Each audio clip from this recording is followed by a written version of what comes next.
Jadi nanti di akhirat dulu semua manusia akan dipanggil, ya, dipanggil. Pertama dipanggil sendiri-sendiri, dipanggil sendiri-sendiri. Seperti dalam beberapa ayat, a'udzubillahi minasyaitonirrajim, laqad ji'tumuna furada kama khalaqnakum awwala marrah. Ya, sudah sering saya sampaikan beberapa ayat tersebut berkaitan dengan bahwa nanti kita akan berangkat sendiri. Laqad ji'nakum furada kama khalaqnakum awwala marrah. Bahwa kamu pasti nanti akan datang kepadaku sendiri-sendiri, seperti pertama kali kami menciptakanmu. Itu nanti sendiri. Bapak ya sendiri, bojo wedok ya sendiri, putu ya sendiri, Pak Jo ya sendiri, Ken ya sendiri. Kebersamaannya hanya sekarang. Nanti akan menghadap Allah sendiri-sendiri. Setelah itu, kemudian akan dipanggil bersama dengan pemimpin-pemimpinnya. Kenapa? Karena setiap orang akan dimintai pertanggungjawaban tentang orang yang dipimpinnya. Kullukum ra'in wa kullukum mas'ulun an ra'iyatihi. Setiap kalian adalah pemimpin, dan setiap pemimpin pasti akan ditanyain tentang apa atau orang yang dipimpinnya. Suami memimpin anak dan istri memimpin dirinya dan anak-anaknya. Jadi dalam struktur paling kecil di masyarakat, yakni rumah tangga, tetap seseorang itu punya peran sebagai pemimpin. Bahkan seorang diri sendiri pun pemimpin, terutama pemimpin bagi dirinya sendiri. Ini yang harus saya dan sampean camkan betul. Sebagai sebuah konsep hidup, supaya kita tidak salah langkah dalam memimpin diri dan keluarga. Yauma nad'u, kami pada saat hari itu akan memanggil kullu unasin, kulla unasin, setiap jiwa, setiap nafas, setiap nyawa akan dipanggil. Ya Allah, saya cuma bayangkan nanti di akhirat itu, telur ya, semua orang dipanggil satu persatu, di absen. Abdullah, maju. Maju dengan kemudian. Jadi kita nanti di akhirat itu akan ditampakkan sesuai dengan amal perbuatan, dulur ya. Kondisi penampakan kita itu merepresentasikan atau mencerminkan amal perbuatannya. Jadi meskipun belum dihitung, tapi sudah langsung ditampakkan secara kelihatan, mubsiratan disebut. Kalau dia misalnya orangnya suka menyebar fitnah, akan ditampakkan dalam keadaan lidahnya menjulur penuh nanah. Naudzubillah min dzalik. Orang yang suka makan barang riba akan ditampakkan seperti muka babi dengan perut yang menggelambir sampai seseret-seret. Macam-macam. Orang yang makan anak yatim, barang anak yatim, orang yang suka bohong, orang macam-macam akan tampak. Ya,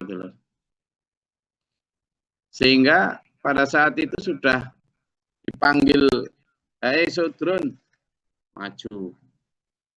Kelihatan dia. Nanti bagaimana amalnya ketika di dunia, begitulah dia akan ditampakkan di akhirat. Dan tidak ada lagi yang bisa menolak, membantah.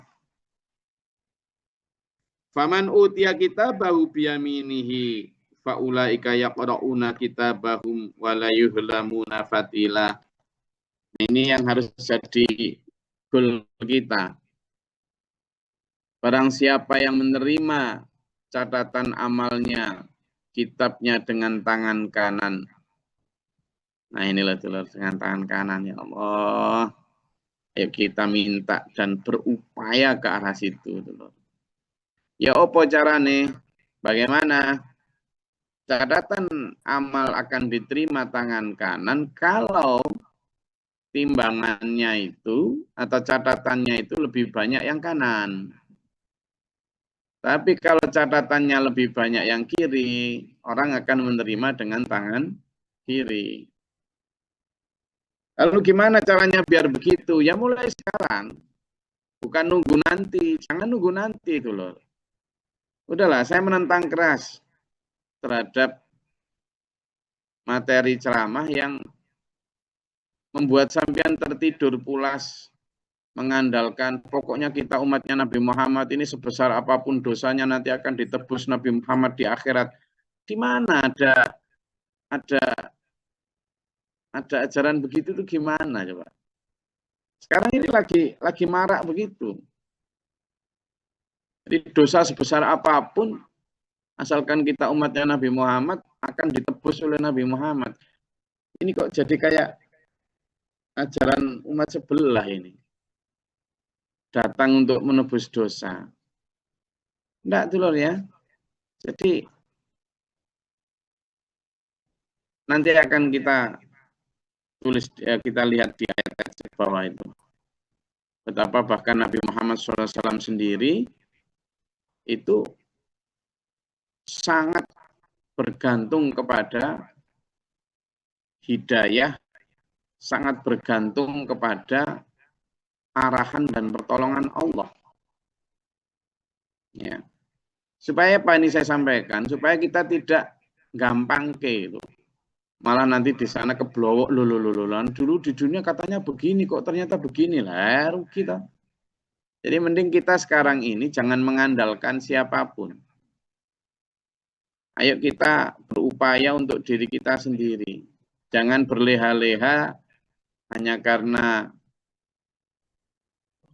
mempercayai sebuah konsep yang belum tentu benar, ternyata di sana tidak bisa balik. Wah, ya rugi. Jadi mending syukur kalau nanti di akhirat mendapatkan syafaat Rasulullah Muhammad SAW. Ya,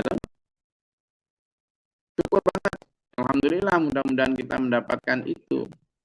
Tapi dalam rangka menunggu itu, jangan kemudian terlalu mengandalkan itu. Ayo kita berupaya sendiri supaya nanti di akhirat menerima catatan tangan kanan. Caranya di sini sekarang kita perbanyak amal. Ayo kita perbanyak istighfar dan tobat kita. Itu di situ. Jangan terlalu mengandalkan pokoknya kata saya Islam pasti masuk surga nanti pasti ditebus semua kesalahan saya. Waduh repot ini. Orang Islam akhirnya enggak jadi baik belas, semuanya. Ya kan? Ekses dari itu kan gitu nanti.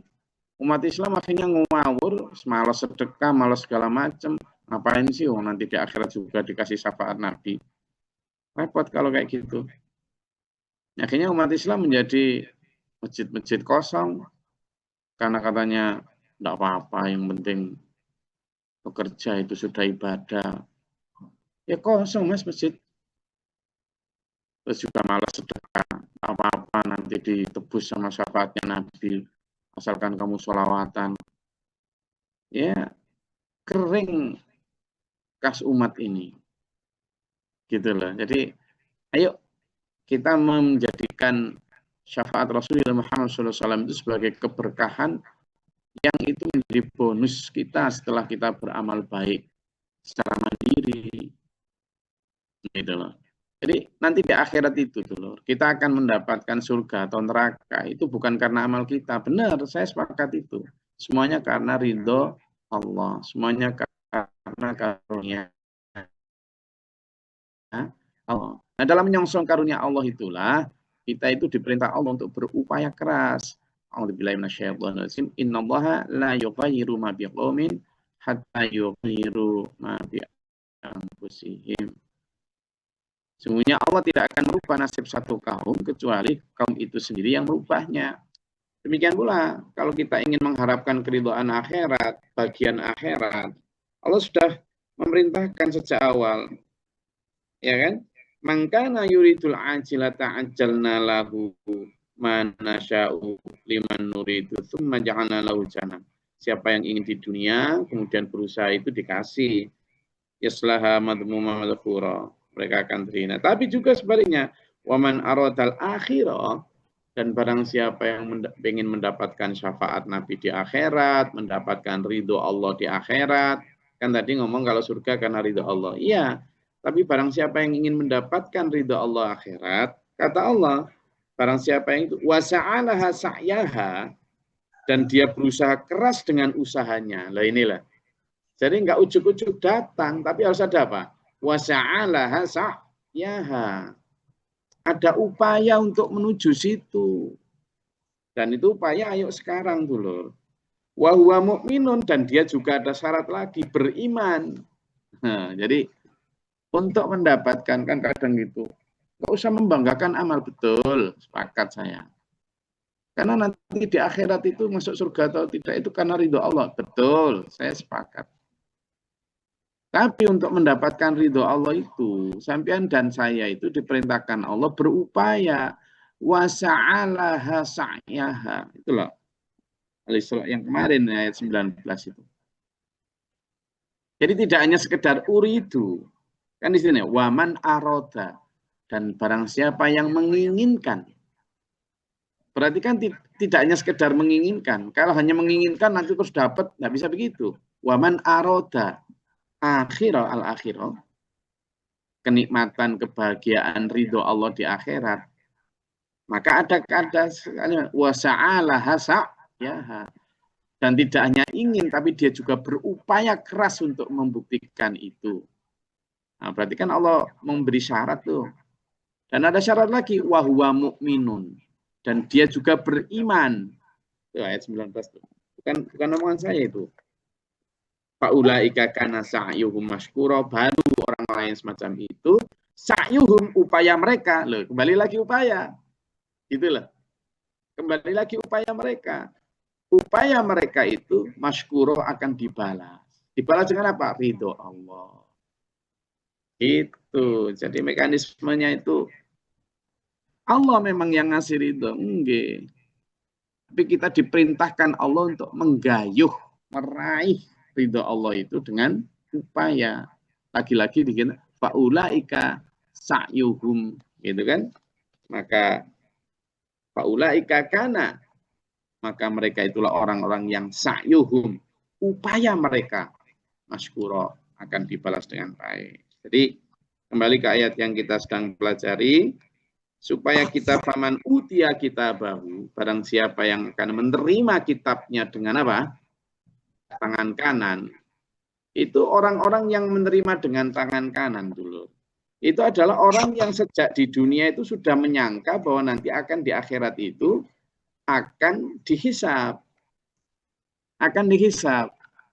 Jadi ketika di dunia tidak pernah mikir gitu, ya nggak bisa terima dengan tangan kanan. Gitu loh.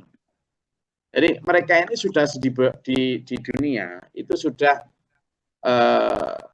menyangka bahwa dia akan mendapatkan penghisapan itu. Coba dibuka di surat Al-Haqqah.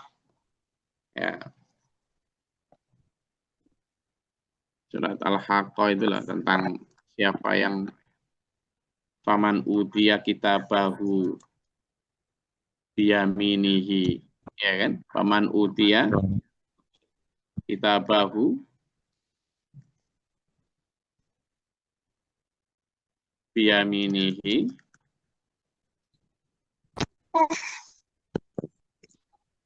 itu dalam surat Al-Haqqah itu. Banyak tapi sebenarnya selain dalam surat Al-Haqqah itu.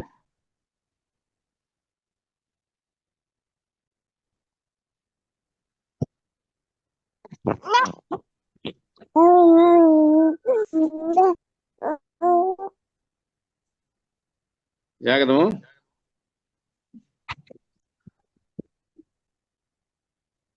Tuh ayat yang ke-19 nih. Ya Gus, boleh Gus ya. A'udzubillahi minasyaitonirrajim. Bismillahirrahmanirrahim. Adapun orang yang kitabnya diberikan di tangan kanannya, maka dia Oke, berkata, ambillah, makasih bacalah kitabku ini. Anissa. Jadi ayat 7 itu di sana disebutkan A'udzubillahi minasyaitonirrajim fa amma man utiya kitabahu biyaminihi. Adapun orang yang diberikan kitabnya dari sebelah kanannya, mau gantian yang lain. Ayat yang ke-8.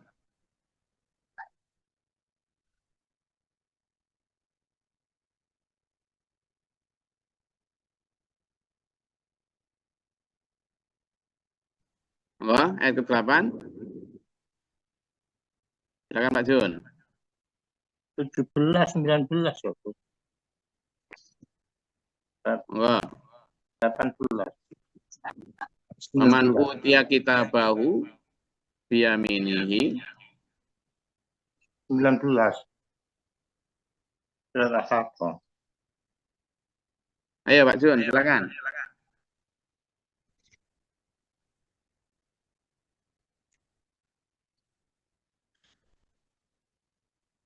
Lo tadi Pak buka kitabnya tadi. Ayo.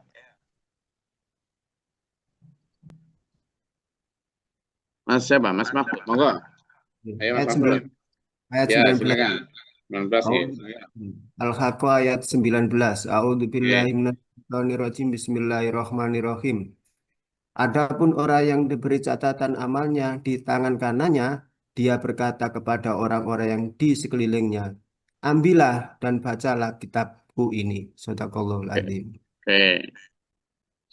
Jadi di sana disebutkan bahwa ada satu situasi di mana ketika orang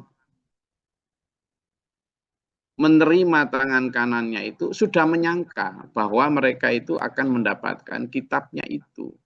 Cobalah bukalah. Kemarin dalam surat Al-Isra juga begitu. Yang tadi saya maksud dengan ayat yang ke-7 dan ke-8 tadi, surat Al-Insyiqaq juga ada itu. Ayat 7 tadi yang dibaca oleh Bu Anissa tadi. Itu fasofa yuhasabu hisaba yasira ayat 8 tuh. Al-Insyiqaq. Itu juga ada. Maka mereka akan diperiksa dengan periksaan yang mudah. Itu.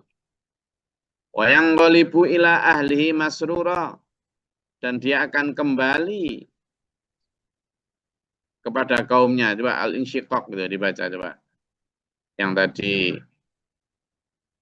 fa'amman utiya kitabahu biyaminihi. Kita ketemu? Al-Insyiqaq ayat 7. Nggih, izin Gus. A'udzubillahi minasyaitonirrajim. Bismillahirrahmanirrahim. Maka adapun orang yang catatannya diberikan dari sebelah kanannya, maka dia akan diperiksa dengan pemeriksaan yang mudah. Sadaqallahul adzim. 7 sama 8 nih guys. Oke, nah sekarang lanjutnya ayat yang ke-9.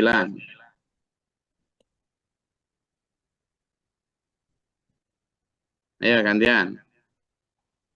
Gus, a'udzubillahi minasyaitonirrajim. Bismillahirrahmanirrahim.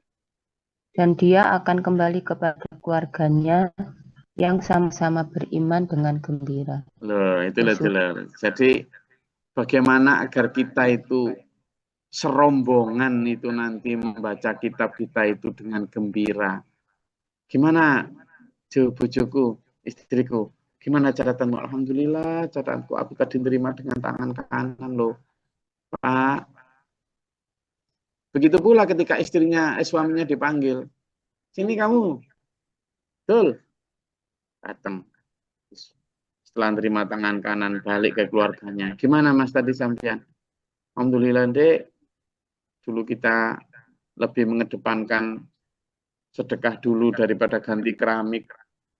Kita lebih mengedepankan ngaji daripada rekreasi. Ternyata di sini, alhamdulillah, sekarang menjadikan kita menerima catatan amal dengan tangan kanan. Alhamdulillah, anaknya dipanggil. Sini, Andi. Terus datang. Gimana nak? Tadi nak dipanggil Allah nak? Ya Allah Bu, untung sama dulu mondokkan saya. Dan kemudian saya juga mengamalkan apa yang saya terima di pondok. Sekarang saya terima tangan kanan. Alhamdulillah. Nah itu dulu. Itulah. Coba ayat selanjutnya dibaca.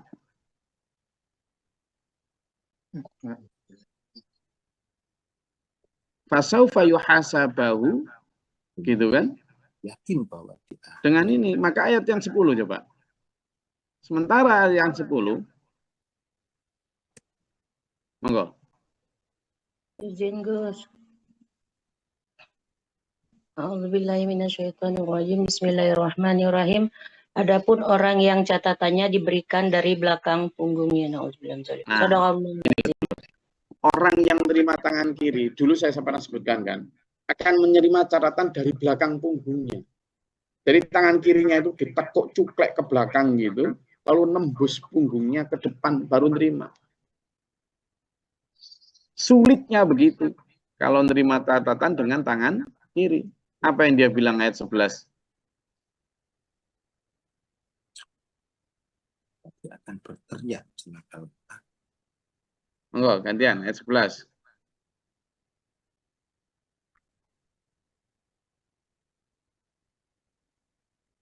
Izin Gus. Bismillahirrahmanirrahim. Maka dia akan berteriak, celakalah aku. Sadaqallahul-Azim. Lanjut ayat 12, gantian. Izin Gus. Ya. Dan dia akan masuk ke dalam api yang menyala, yaitu neraka. Nah, dia malah celaka karena dengan menerima tangan kiri berarti dia akan masuk neraka. Na'udzubillah min dzalik. Ayat 13.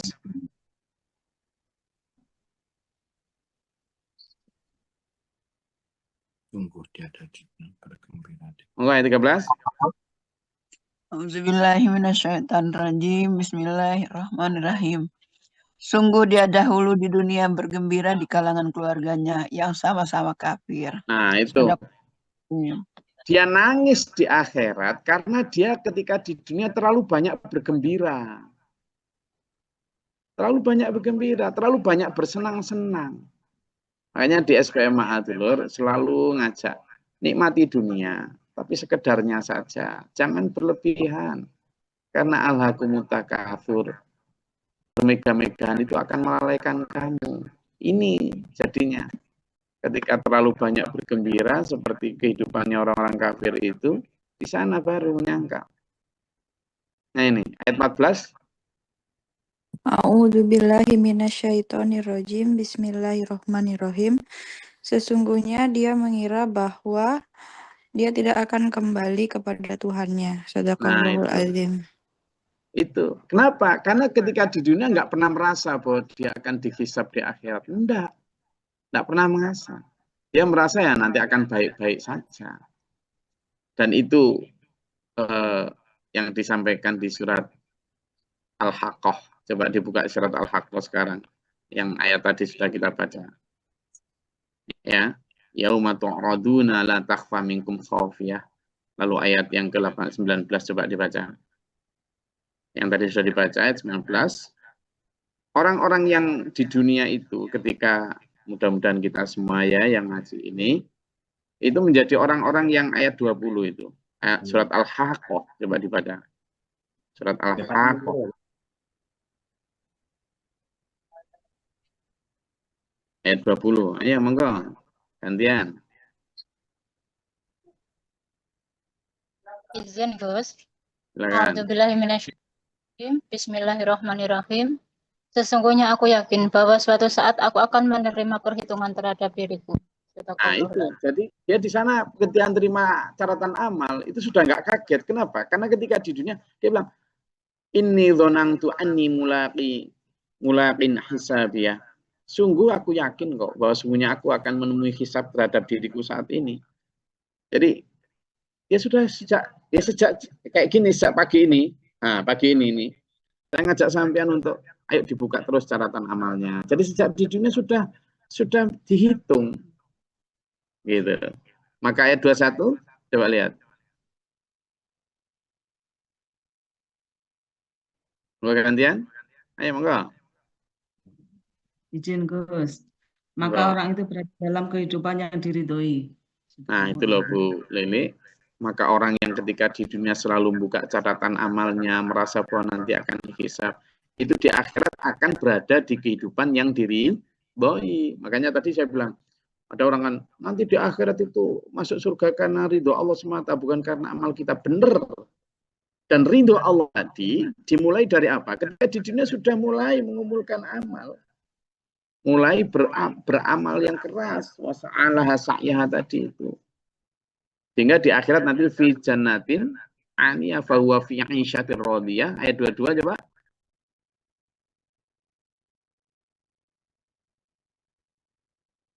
Fi jannatin aliyah, di dalam surga yang tinggi, qutufuha daniyah, buah-buahan yang dekat. Kulu washrabu hani'am bima aslaftum fil ayyamil khaliyah. Lalu di sana sudah minum makan sepuasmu, sudah enggak pakai puasa sekarang. Sepuasmu. Nah, di sana loh dulur, puas itu ayat 24 itu loh. Wes. Kenapa? Disebabkan amal yang telah kamu kerjakan pada hari yang lalu. Loh, baru gitu. Jadi ridho Allah itu juga harus disundul, diraih dengan apa? Inilah. Disebabkan. Kulu washrobu hani'an. Bima, karena apa? Gitu. Jadi ridho Allah itu kita raih dengan apa? Bima aslatum fil ayyamil khaliyah. Karena amal yang telah kamu kerjakan. Meskipun kita tidak boleh membanggakan amal bahwa nanti kita amal gini pasti masuk surga, tidak boleh. Tapi untuk mencapai, karena semua dapat ridho Allah. Tapi untuk mencapai ridho Allah itu kita diperintahkan Allah untuk seperti ini.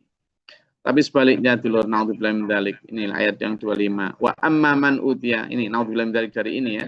Wa amman utiya kitabahu bisyimalihi, adapun orang yang menerima amal dari kitab tangan kanan kiri, maka dia bilang fayaqulu, dia bilang, ya laitani lam uta kitabiyah. Alangkah baiknya jika kitab ini tidak diberikan kepadaku. Walam adri ma hisabiyah, dan aku tidak mengetahui apa hisab terhadap diriku. Tidak pernah menyangka bahwa akan dihisab. Tidak mau diajak bicara itu ketika di dunia. Ya laitaha kanatil qadiyah, wahai kiranya kematian itulah. Mbok ya dulu kematian itu saja menyelesaikan semua, enggak pakai lanjut ke sini. Gitu kan dia bilang. Dan itu kan sekarang pola pikir manusia. Seolah-olah kematian selesai. Alhamdulillah min dzalik. Ya, orang-orang barat yang bunuh diri dan sebagainya itu kan anggapnya begitu. Bunuh diri akan menyelesaikan persoalannya. Tapi yang tidak bunuh diri pun dia merasa begitu. Dunia ini harus dientek-entek kayak di sini semua kenikmatan karena dia merasa nggak ada nanti di akhirat. Kata apa dia bilang? Ma'agna anni malia, ketika di dunia habis-habisan waktu tenaganya untuk memburu harta, ternyata di situ. Ma'agna anni maliyah, ternyata hartaku sekali-kali tidak memberi manfaat padaku. 28 tuh. Sementara orang yang berburu habis-habisan kekuasaan, jumpir walitan, kepengen 3 periode, 4 periode, kepengen dinasti apa segala macam, kepengen mempertahankan kekuasaan, ternyata di sana halaka anni sultaniyah, telah hilang kekuasaan dariku, mahkota-mahkotanya. Ini dawuh Allah dulur. Ya, dawuh Allah, ayo benar-benar kita jadikan pedoman dalam hidup kita supaya kita tidak termaktub dalam ayat yang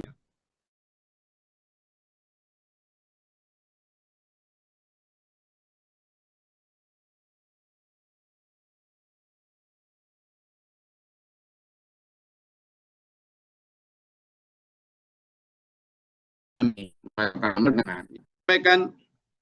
Wa man kana fi hadhi a'ma fa huwa fil akhirati a'ma wa dhallu sabila, dan barang siapa yang menerima catatan amal dengan buta, karena buta ketika di dunia itu loh enggak mau melihat kebenaran, maka di akhirat akan ditampakkan dalam keadaan buta karena tersesat. Wa in katu la yaftinunaka 'anil ladzi auhayna ilaika litaftari 'alaina ghairahu Wa idzal lattakhaduka khalila. Jadi gini dulu. Di masa itu Nabi Muhammad SAW juga digoda ya oleh para kaum kafir Mekah itu dengan alibi-alibi begana begini, nanti beginilah Muhammad, begini, gitu sebagainya. Di sini sampaikan, hampir saja Muhammad kamu tergoda untuk mengikuti pandangan mereka. Kalau sampai kamu mengikuti pandangan mereka, pasti kamu akan dijadikan teman setia, bahkan tidak setia, jadikan raja. Masih masyhur itu kisah di mana Rasulullah ditawari harta, ditawari kerajaan, ditawari wanita, asalkan menghentikan dakwahnya. Kata Allah di sini, hampir saja kamu tergoda Muhammad, gitu. Kalau sampai kamu tergoda, pasti kamu akan dijadikan khalilah, teman setia, bahkan pemimpin mereka. Walaula ang sabbatna kalaqad kita tarkanu ilaihim syai'an qalila. Dan seandainya kamu tidak kami teguhkan, pasti hampir saja kamu akan condong kepada mereka dengan kecondongan sedikit. Kamu kalau tidak karena kami tolong, ini yang tadi saya maksud. Bahkan Rasulullah pun sangat mengandalkan pertolongan Allah. Idzalla adzaqnaka dhi'fal hayati dunya wa dhi'fal mamati, tsumma la tajidu laka 'alaina nasira. Kalau sampai kamu misalnya kemarin atau tadi itu tergoda untuk mengikuti mereka, maka kamu akan disiksa di dunia berlipat ganda, di akhirat juga berlipat ganda. Loh, Allah, seorang Nabi Muhammad SAW yang sudah sebegitu mulia saja loh, masih di warning sama Allah. Di warning dulu, apalagi bukan Nabi kayak kita. Loh kok kemudian hanya karena saya Gus, saya Kiai, kok kemudian merasa bahwa sudah pasti baik, pasti benar, pasti nggak pernah terpeleset. Ini gimana? Rasulullah SAW, lakot kita, sungguh hampir saja kata Allah. Berarti kan betapa bahayanya itu. Rasulullah loh ini. Rasulullah Muhammad SAW ini, Sayyidul Anbiya, pemimpin para nabi. Loh. Gitu saja loh katanya, lakot kita. Namanya kada itu hampir saja. Lokat kita sungguh hampir saja kamu kata Allah. Yang dimaksud kamu di situ adalah siapa? Nabi Muhammad Sallallahu Alaihi Wasallam. Tapi karena Nabi Muhammad seorang maksum, orang yang terjaga, sehingga ya tidak terpeleset, dijaga oleh Allah, diselamatkan oleh Allah. Artinya apa? Ini warning untuk kita. Nabi saja hampir saja tergoda, apalagi kalian. Gitu tuh.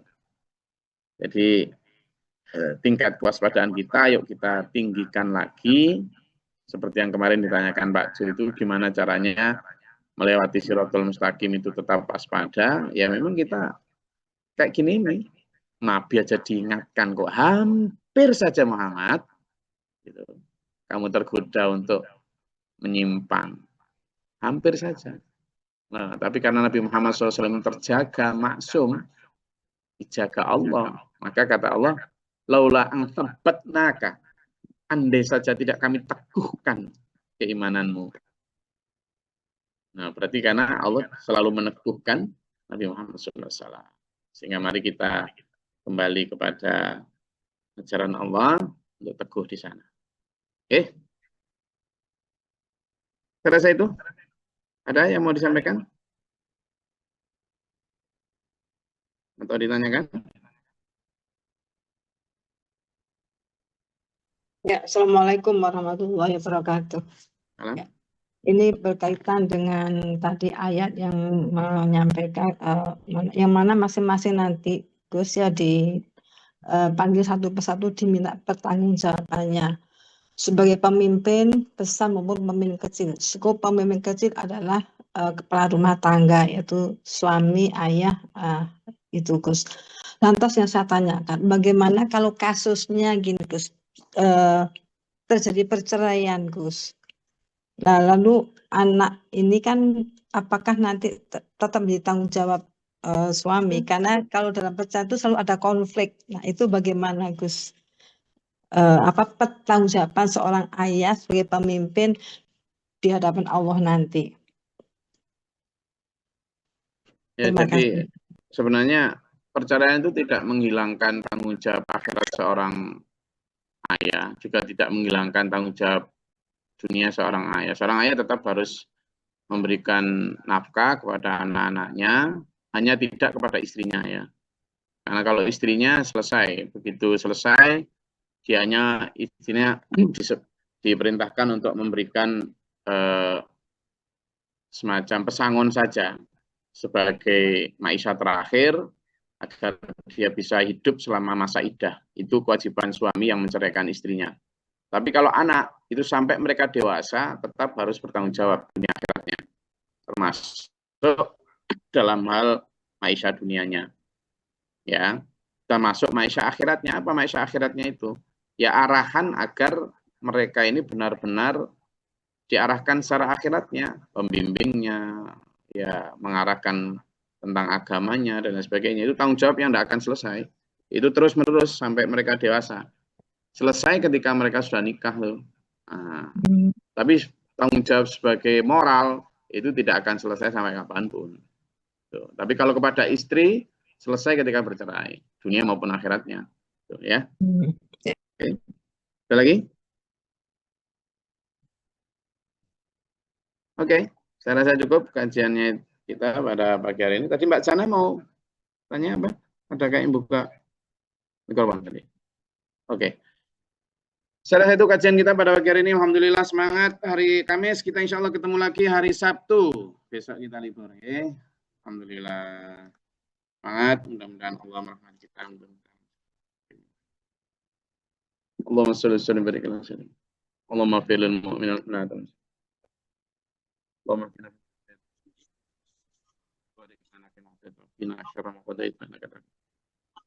tabarak rabbana wa ta'ala alhamdulillah wa qad astaghfiruka wa atubu ilaika. Assalamu alaikum. Allahumma du'ana al-bala wal waba wa qad nastina min al-jinni wa syaitan wa rabbana atina walina. Rabbana minna faktubna ma syahidin rabbana la tuzigh qulubana ba'da idh hadaytana wa hab lana.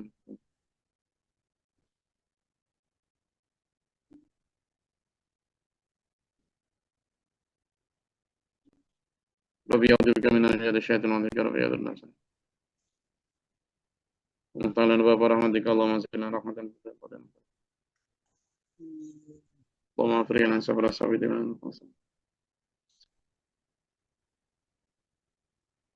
A'udzu billahi min syaitanir rajim. Rabbana hab lana min azwajina wa dhurriyyatina qurrata a'yun. Rabbana atina fid dunya hasanah wa fil akhirati hasanah.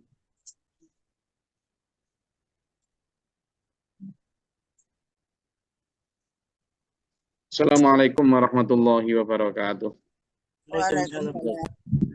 Waalaikumsalam warahmatullahi wabarakatuh.